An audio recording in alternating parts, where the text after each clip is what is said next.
Chicken pastil, alachi. Ingredients: leya, bawang, sibuyas, pamiting buo and pino, chicken, dairy cream, suket, toyo, oyster sauce, silly red, sugar.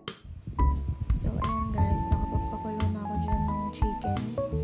Tapos, ginisa-gisa ko na yan guys. Tapos, nilagay ko din yung pinagpakuluan ko ng chicken dun sa ginagisa kong chicken pastil. Tapos, for the wait na akong kumulo, minapos ko lang yung mga ingredients guys.